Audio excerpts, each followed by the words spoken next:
Hey gang, I'm Jordan David. Welcome back to the channel. If you are new here, trust me, we are both surprised. I read Wuthering Heights by Emily Bronte in the fall of 2021, and I appreciated its plot and its dreadfully accurate insights into human nature. Before my memory of it collects too much dust, I figured I would make a quick book review. Imagine yourself as a child rambling about the moors of the English countryside as the wind rolls over the hills down from the Penistone crags and blows a lock of your silken hair in front of your eyes. It would be difficult for you to imagine something so ugly in a place so beautiful, but Emily Bronte does it with ease. Because she knows that wherever humans go, love follows, and wherever love goes, pain follows. Now, you've likely heard of Wuthering Heights because of its author, Emily Bronte, one-third of the famous Bronte sisters who have etched their name into the highly esteemed category of classic English literature from their works over 160 years ago. It's actually Emily's only novel, and by her sister Charlotte's account, she actually had a really difficult time getting it published. She went from publisher to publisher, and they kept rejecting her until she made it to Thomas Cartley Newby, who agreed to publish it without editing for the sum of £50. So this did not get to see the eyes of scrutinous editors, and she had to pay £50 to have it published, which in 1848 was a lot of money. The reason nobody would publish it is because of its content. It's a very dark, depressive piece of work that examines human nature, which we love today, but in its time, I guess the publishing scene was not interested in looking too closely at the darker aspects of greed and desire.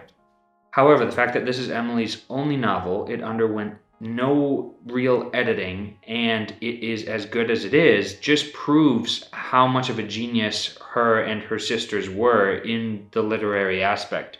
The plot of this book is more solid than the hardcover that holds it.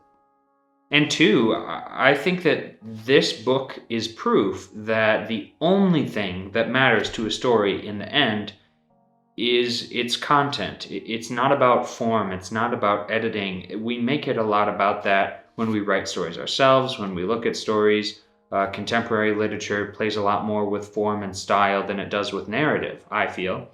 And the reason this is so good, despite being so confusing and difficult to read, because let's face it, an unedited book with a narrator that switches throughout the story is hard to follow at times, and that's exactly what you have here. But the fact that I couldn't put it down, despite how difficult I found it to read, tells me that plot in the end is the hill that we must die upon.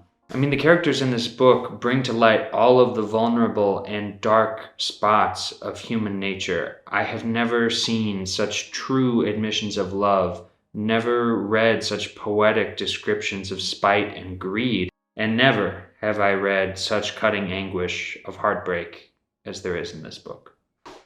The setting is two estates, Thrushcross Grange and Wuthering Heights, which is the name of the book, are settled out in the boonies, the countryside of England, away from this fictional town named Gimmerton, which is probably 20 miles away. In the 1850s, 20 miles might as well be, 100 miles, because you had to ride a horse or a wagon, and it's a lot more effort to go back and forth from town.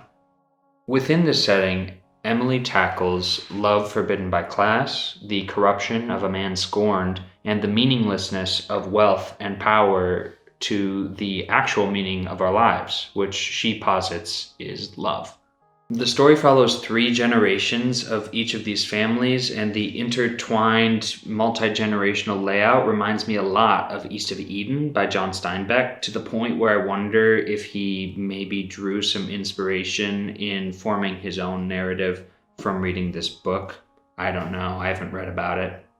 But the concept of doing multi-generational, intertwined family drama is actually really difficult to do in a single story, I feel, because you have to keep it grounded within one character, Otherwise, the story gets lost. It just seems like you're doing some biblical anthology instead of actually following a story from start to finish.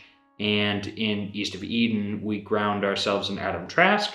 In Wuthering Heights, we're grounded by the protagonist, Heathcliff. And the impetus of this story is that Heathcliff, who is but a servant boy, grows up in this house with this beautiful young woman who has her own way, Catherine Earnshaw, at Wuthering Heights.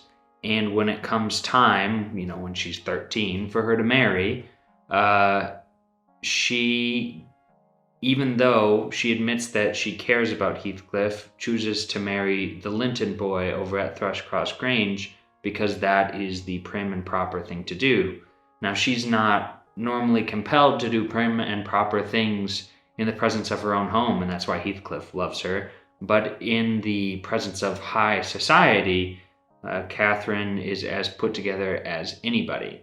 And I think that is an interesting character trait, that who we are and who we present ourselves to be are completely different, and the things that we sacrifice of ourselves to be publicly accepted can end up costing us our life, in the case of Catherine Earnshaw. Because Heathcliff knows that Catherine loves him and he knows that he loves Catherine, he's very upset that he's been rejected. Wasn't the will of her father, wasn't the will of her mother who is dead. It was her will to pick who she would marry, and she picked a boy with better prospects, betraying her own feelings and betraying Heathcliff. And so he decides in that moment that he's going to dedicate his entire life to acquiring wealth and power and destroying the Linton and Earnshaw families. Except for Catherine, who he is still deeply in love with. The violent nature of that storyline and Heathcliff's general savage nature put a lot of people off. It put off the publishers, it put off the reviewers when this finally was published, to the point that Emily was getting quite a bit of bad press on this book. Critics gave it scathing reviews on account of its depravity.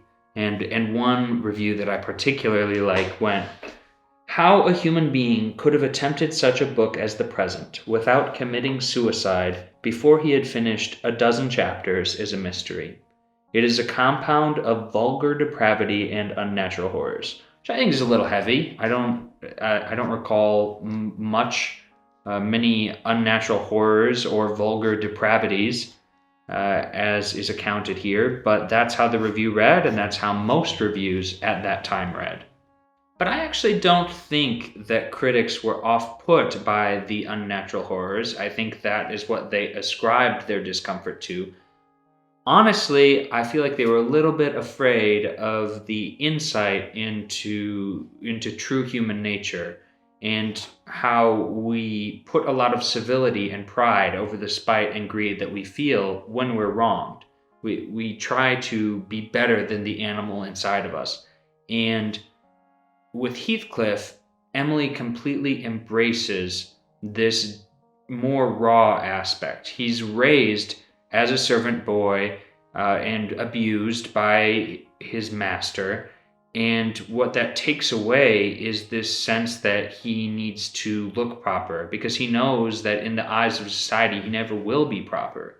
So he's doomed to this situation where he will feel how humans feel because he's a human, but he'll never act how humans act because his dignity has been stripped away from him by the woman he loves, by his master, and by the world at large. They've completely devalued him.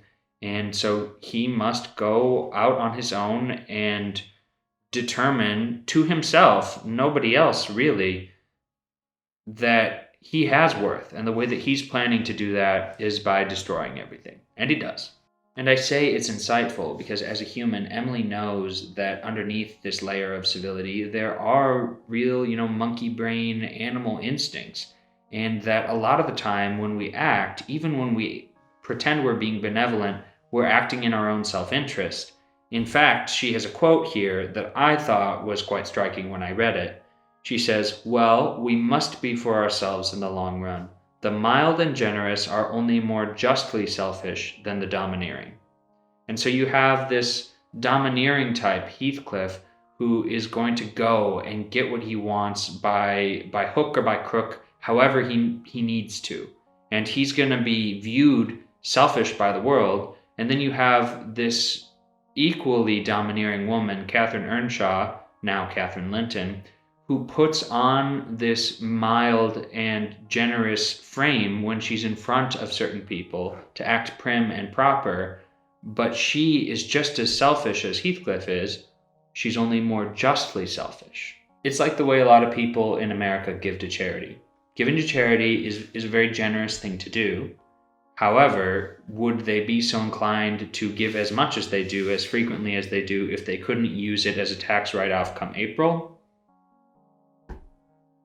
So we each act out of our own motivations. It just depends on whether we choose to mask it or not. That's the statement that this book makes.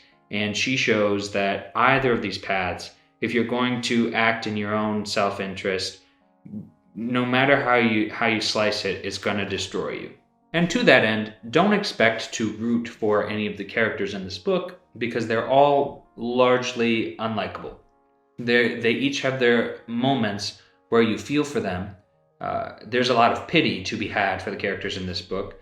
Catherine Earnshaw is sometimes viewed in today's light as a feminist hero of literature because even though she did marry into high society, it was of her own volition.